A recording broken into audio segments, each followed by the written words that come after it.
जय जय रघुवीर समर्थ. शुका सारिखे पूर्ण वैराग्य जाचे, वसिष्ठा परी ज्ञान योगेश्वराचे. कवी वाल्मिका सारिखा मान्य ऐसा, नमस्कार माझा सद्गुरु रामदासा. मला वाटते अंतरित्वा वसावे, तुझ्या दासबोधासे त्वा बोध व्हावे. अपत्या परी पाववी प्रेम ग्रासा, महाराजया सद्गुरु रामदासा. गुरुर्ब्रह्मा गुरुर्विष्णू गुरुर्देवो महेश्वरः, गुरुः साक्षात् परं ब्रह्म, तस्मै श्री गुरवे नमः. जय जय रघुवीर समर्थ. दासबोध दशक 12वा, समास 9वा, यत्न शिकवण. समर्थ या ठिकाणी ज्याच्याकडे काही सुद्धा नाही, म्हणजे समर्थ म्हणतात दुर्बल नाचारी बोडगस्त, आळसी खादाड ऋणग्रस्त, मूर्खपणे अवघे व्यस्त, काहीच नाही, खाया नाही जेवाया नाही, लेया नाही पांघराया नाही, अंतराया नाही पांघराया नाही, कोपटे नाही अभागी, सोयरे नाही धायरे नाही, इष्ट नाही मित्र नाही, पाहता कोठे ओळखी नाही, आश्रयविण परदेसी. त्याला काही नाही आहे, आपलं कोणी नाही आणि आपल्याकडे काही नाही. ना संपत्ती आहे, ना ज्ञान आहे, ना अनुभव आहे, ना बुद्धिमत्ता आहे, ना कोणी आपलं कोणी माणूस आहे, ना कोणी आपल्या माणसाने काही करून ठेवलेलं असं आहे, असं काहीच नाही. असा जर एखादा असेल त्याने काय करावं? म्हणून या समासाचं नाव दिलंय समर्थाने यत्न निरूपण, प्रयत्न. आणि समर्थांचा अत्यंत लाडका शब्द आहे. वास्तविक आता ह्या समर्थ संप्रदायाचाच हा लाडका शब्द आहे, कारण ह्या संप्रदायाचे मध्ये असणारे पूर्व गुरु वसिष्ठ ऋषी यांनी योग वासिष्ठामध्ये प्रयत्नवादावर प्रचंड भर दिलेला आहे आणि प्रारब्धवाद सर्वतैव खोडून काढलेला आहे. प्रारब्धवाद खोडलेला आहे, प्रारब्ध खोडता येत नाही आहे. थोडा फरक जाणून घेऊया. प्रारब्ध स्वीकारावं लागतं, प्रारब्धावर अवलंबून राहणं हे मात्र सोडावं लागतं. तर प्रयत्नवाद स्वीकारायचा आहे आणि प्रयत्न करत राहायचा आहे. आणि म्हणून ह्या समासाला नाव दिलं प्रयत्न निरूपण, यत्न शिकवण. यत्न म्हणजेच प्रयत्न आणि यत्न शिकवलाय या समासामध्ये. असा जो मनुष्य आहे, म्हणून समर्थ म्हणतात असा जो कोणी आहे की ज्याला स्वतःचं काही नाही आणि दुसरा कोणी नाही सहाय्यभूत, त्याने काय करावं? जगावं की मरावं? त्यासाठी समर्थ म्हणतात लहान थोर काम काही, केल्या वेगळे होत नाही, करंट्या सावध पाही सदैव होसी.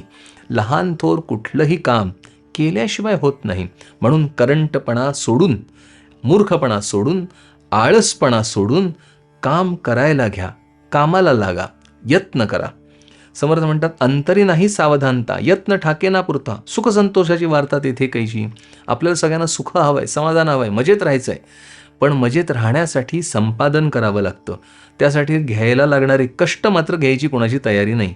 हल्लीच्या भाषेत इझी मनी, सगळं इझी पाहिजे, पटकन पाहिजे, लवकर पाहिजे, कष्ट न करता पाहिजे. यातलं काहीच साध्य होत नाही. तुम्हाला धडपड केल्याशिवाय, प्रयत्न केल्याशिवाय, शिणल्याशिवाय आणि ते परत योग्य दिशेने अचूक असं केल्याशिवाय साध्य होत नाही. समर्थ इथे म्हणतात अंतरी नाही सावधानता. तो सावध नसेल, काळ निघून चालला आहे याबद्दल सावधानता नसेल. यत्न ठाके ना पुरता. प्रयत्न नेमका जितका करायला हवा तितक्या तोडीचा, त्या प्रकारचा जर तो करत नसेल, सुख संतोषाची वार्ता, मग त्याला सुख आणि समाधान, संतोष मिळणारच नाही. म्हणून त्याने काय करावं? आळसपणा सोडायचा. आणि काय करावं? तर छोटीशी दिनचर्या देतात. समर्थ म्हणतात प्रातःकाळी उठावे, सकाळी लवकर उठायचं आहे. माझी सकाळ झाल्यानंतर नव्हे, जेव्हा सूर्याची सकाळ होते तेव्हा उठायचं आहे. म्हणून समर्थ म्हणतात प्रातःकाळी उठावे, प्रातस्मरामी करावे. उठल्या उठल्या काय करावं? प्रातस्मरण करावं. कोणाचं? ईश्वराचं. शांत राहते बुद्धी, चित्त, मन शांत राहतं. म्हणून उठल्या उठल्या अंथरुणातच जणू काही थोडंसं 1 मिनिट, 2 मिनिट, 5 मिनिट, जेवढं शक्य आहे तेवढं प्रातस्मरण करावं. मग नित्य नेमे स्मरावे पाठांतर. मग काही माझं पाठांतर करायचं असेल तर इथे पाठांतर म्हणजे बाल्यावस्थेत असू तर काही अभ्यासातलं म्हणा, काहीतरी जे शिक्षण घेतो आहे त्यातलं पाठांतर. जर मी तरुण वयात असेन तर पाठांतर म्हणजे मी कोणाला काही सांगितलं आहे, कोणाला काही करायचं आहे, ह्याबद्दल मी काही उजळणी करायची आहे, कोणाला काही सांगायचं आहे त्याबद्दलचं पाठांतर. वय झालं त्याच्यानंतर तर परमार्थातलं काही जे माझ्या गुरूंनी, मला इष्टमित्रांनी काही चांगला सल्ला दिलेला असेल त्याचं पाठांतर, म्हणजेच या वाङ्मयातलं पाठांतर. आणि संन्याशासाठी ह्या चराचर विश्वाचा जो त्राता आहे त्याच्यासाठीची दिनचर्याच बदलून जाते. त्याला दिवसभराचं स्मरण त्याचं ठेवायचं आहे. म्हणून समर्थ म्हणतात, नित्यनेमे स्मरावे पाठांतर, काही फळाहार घ्यावा. मग काय करावं? मग काही फलाहार घ्यावा, थोडं काही खावं, शुद्ध व्हावं, थोडं खावं, ईश्वरोपासना करावी आणि त्याच्यानंतर आपल्या आपापल्या कार्याला लागावं. नेमस्त नेटके पुसावे, विशद करून सांगावे, प्रयत्नवीण बोलावे तेची पाप. मी काय करावं? नेमस्त नेटकं विचारावं. ज्या कुठल्या व्यवसायात मी असेन त्या व्यवसायाची नेमकी माहिती घ्यावी.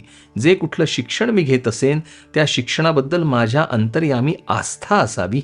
त्याच्याबद्दल माझा आदर आणि प्रेम ते मिळवण्याची, संपादन करण्याची, म्हणजे प्रामुख्याने विद्या संपादन करण्याची माझ्या ठिकाणी तळमळ असली पाहिजे.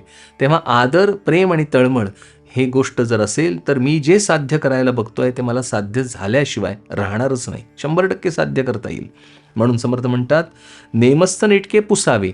नेटकं पुसावं म्हणजे विचारावं. विशद करून सांगावे. कोणाला सांगायचं असेल तर ते नेटकं सोडवून सांगावं. सोडवून सांगता त्यालाच येतं ज्याला तो विषय समजलेला आहे. एखादा जॉबसुद्धा एखाद्या दुसऱ्या व्यक्तीला समजावून द्यायचा असेल तर तोच समजावून देतो ज्याला त्या जॉबबद्दल पूर्ण माहिती आहे आणि ज्याला त्या जॉबबद्दल अनुभव आहे. असाच मनुष्य ते करू शकतो. म्हणून विशद करून सांगावे. प्रयत्नवीण बोलावे तेची बाब. मी स्वतः प्रयत्न केला नसेल तर ते बोलण्यात काही अर्थच नाही. सावधानता असावी, नीती मर्यादा राखावी, जनास माने ऐसी करावी क्रियासिद्धी. हे खूप महत्त्वाचं सांगितलेलं आहे समर्थांनी. सावधानता असावी. प्रत्येक ठिकाणी अत्यंत सावध राहायला हवं. हल्लीच्या काळी प्रामुख्याने असावधानता आले, किंबहुना बौद्धिक व्यवधानं वाढलेली आहेत. हा आत्ताचा एक फार मोठा दोष निर्माण झाला आहे. माझ्या ठिकाणी बौद्धिक व्यवधानं वाढली आणि त्यामुळे माझी बुद्धी अनेक ठिकाणी विकृत, विभागलेली झालेली आहे. म्हणजे ती विभागली गेली आहे आणि त्यामुळे विकृतही झालेली आहे. मला ते सगळं सोडून एका ठिकाणी त्याला फोकस्ड असणे, एकच व्यवधान ठेवायला हवं आहे. आणि पूर्वीच्या काळी ते होतं. अवधानं कमी होती आणि म्हणून सावधान असायची लोक. आताच्या काळी अवधानं वाढली, व्यवधानं वाढली आणि म्हणून असावधान झाली. म्हणून समर्थ म्हणतात, सावधानता असावी, नीती मर्यादा राखावी. नीती राहिली पाहिजे, मर्यादा राहिली पाहिजे. आजकाल मर्यादा गेलेली आहे. कोणी कोणालाही कसंही बोलतंय, कोणी कोणाबद्दल कसंही विचार करतंय. कारण मर्यादेची चौकट जी घातलेली होती ती संपून गेले, हरपले. आणि म्हणून समर्थ म्हणतात, नीती, मी हे करण्यास योग्य आहे की नाही ही नीती गेली. मी हे मिळवण्यास योग्य आहे की नाही ही नीती गेली. जे मी मिळवतोय त्याच्यासाठी मी काही दिलंय का हा विचार करणं हे संपून गेलेलं आहे. मला मिळवायचं आहे, हो कार कृक कसंही, हा भाग निर्माण झाल्यामुळे समर्थ म्हणतात, नीती मर्यादा राखावी, जनास माने ऐसी करावी क्रियासिद्धी. सगळ्या लोकांना, सगळ्या जनांना आवडेल अशाच प्रकारे क्रिया करावी. आता इथे जन म्हणताना सज्जन हे मात्र लक्षात ठेवायचं आहे. समर्थ इथे धरतातच आहेत की जनास म्हणजे जन म्हणजे ते सज्जनांना आवडेल अशी आपली क्रिया असावी. बहुतांचे समाधान राखावे, बहुतांस मानेल ते बोलावे, विलक पडो नेदावे. आपल्या बोलण्यातून, आपल्या वागण्यातून, आपल्या कृतीतून सगळ्यांना बरं वाटावं. म्हणून आपल्या ह्या आर्य सनातन धर्माचं मुख्य सूत्र सर्वेपि सुखिनः सन्तु आहे. सर्वे संतु निरामयाः, सर्वे भद्राणि पश्यन्तु. सगळ्या जणांनी ते मोठं, विशाल, भद्र, महान जे आहे ते बघावं. सगळ्यांनी माझ्या सकट, सगळ्यामध्ये मी आलो. मीही बघेन आणि बाकीच्यांनाही बघू देईन. मी जगेन, बाकीच्यांनाही जगू देईन. माझ्याच पद्धतीने जगाल तर तुम्हाला जगू देईन, असं आपलं सूत्र नाही. हे मात्र लक्षात ठेवायचं आहे. इथे समर्थांनी म्हणून सगळ्यांना सांगितले, बहुतांचे समाधान राखावे. बहुतांचे, आता काही जण जे विकृत असतील त्यांचं समाधान राखता येणार नाही. स्पेसिफिक आहेत समर्थ. जे विकृत आहेत त्यांच्या समाधानाची आपण काळजी करायची नाही, तर त्यांच्यामुळे जे असमाधानी होत आहे, जे सामान्य आहेत, जे नीतिमत्ता धरून चालले आहेत, असे बहुत, त्या सगळ्यांच्या समाधानाची काळजी मी घ्यायची आहे. ते समाधानी झाले पाहिजेत. म्हणून सज्जन एकच टर्म वापरलेली सोपी जाते. म्हणून बहुतांचे समाधान राखावे, बहुतांस मानेल ते बोलावे. असे जे बहुत आहेत की जे नीतिमत्तेने चाललेत, जे परोपकारार्थ जगत आहेत, त्यांच्यासाठी त्यांना आवडेल ती मी कृती करावी. विलग पडो नेदावे कथेमध्ये. म्हणून समर्थ म्हणतात, त्याला काय करायला लागेल? आता हे बहुतांना बरं वाटेल म्हणजे ते सज्जनांना बरं वाटेल असं काय आहे? तर भक्ती, ज्ञान, वैराग्य, योग नाना साधनेचे प्रयोग, ते जेणे तुटे भवरोग मनन मात्रे. हे समर्थ आपल्याला गुपित सांगून ठेवतात. भक्ती म्हणजे ईश्वर भक्ती, ज्ञान म्हणजे त्या आत्मतत्वाचं ज्ञान, आणि हे दोन्ही साध्य करण्यासाठी वैराग्य, सोडण्याची तयारी, नाशिवंत सोडण्याची तयारी. नाना साधनांचे प्रयोग, मग नाना प्रकारच्या साधना, त्यांचे प्रयोग. प्रयोग म्हणजे काय? जी मला गुरुपदिष्ट साधना आलेली आहे त्याचा योग्य उपयोग प्रकर्षाने करणे. आणि मग जेणे तुटे भवरोग, मग हा भवरोग नाहीसा होईल निश्चितच. जैसे बोलणे बोलावे, तैसेची चालणी चालावे, मग महंत लीळा स्वभावे अंगी वाणे. आणि असा जो असेल तो समाजाला गाईड म्हणून होईल. त्याला समर्थ महंत ही पदवी देतात. तो महंत खरा, त्याने महान कार्य करायचं आहे. म्हणून उदास वृत्तीस मानवे जन, त्या महंतासाठीची खूण काय? उदास वृत्ती म्हणजे वैराग्य. नको म्हणता आलं पाहिजे, पुरे म्हणता आलं पाहिजे. सगळा खेळ पुरे म्हणण्यात आहे. मला कितीने पुरे होतं ह्याच्यावर ठरतं. म्हणून विशेष कथा निरूपण ही ओवी प्रसिद्ध आहे समर्थांची, की नको म्हणणे म्हणजेच वैराग्य वृत्ती, म्हणजे मला रामाशिवाय, ईश्वराशिवाय, त्या आत्मतत्वाशिवाय अन्य काही नको आहे. आणि ते जर नको असं मला वाटत असेल तर मी काय करायचं आहे? ते जो परिपूर्ण कथा ज्याची आहे अशी ती रामकथा, ती ब्रह्मांड भेदून पैलाड न्यायचे, म्हणजे ती सगळ्या ब्रह्मांडभर पुरवायची आहे. म्हणजेच ते आत्मतत्व ब्रह्मांड व्यापून आहे, आणि ते ब्रह्मांडाच्या पलीकडे जे आहे, म्हणजे या मायेच्या पलीकडे जे आत्मतत्व आहे तिथपर्यंत ती कथा न्यायची. म्हणजे मी तिथे पोचायचं आहे, म्हणजेच मी ते आहे हे समजावून घ्यायचं आहे. आणि अशा प्रकारे सगुणाचीही रामकथा ब्रह्मांड भेदायची आहे, आणि त्या रामतत्वाला सुद्धा या ब्रह्मांडाला भेदून पलीकडे जाऊन बघायचं आहे.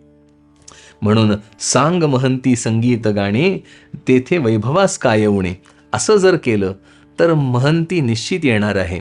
मग नभा माझी तारांगणे तैसे लोक, मग आपल्याकडे भरपूर लोकांचा जमाव होतो. कारण सात्विक आनंदाचा एकदा का अनुभव घेतला की मग सात्विक आनंदच आवडायला लागतो. पण सात्विक आनंद देणारा मिळायला पाहिजे. आता देणारा कोण आहे?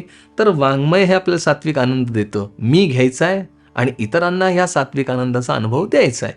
म्हणून असं जर केलं तर ते जमतं. पण जर हे सगळं साध्य करायला विवेक बुद्धी जागी नसेल, अक्कल नसेल, ती जाणतेपणाचा फरतायाचा विवेक नसेल, तर मात्र हे सगळं जातं. म्हणून समर्थ सावध करून जाता जाता आपल्याला सांगतात, अकलबंद नाही जेथे, अवघेच विस्कळीत तेथे, एक्या अकलेवीण ते काय आहे. म्हणून अक्कल पाहिजे, म्हणजेच बुद्धी पाहिजे, म्हणजे विवेक पाहिजे. तर सगळ्यांना घट्ट धरून ठेवता येईल आणि योग्य दिशेने नेता येईल. जय जय रघुवीर समर्थ.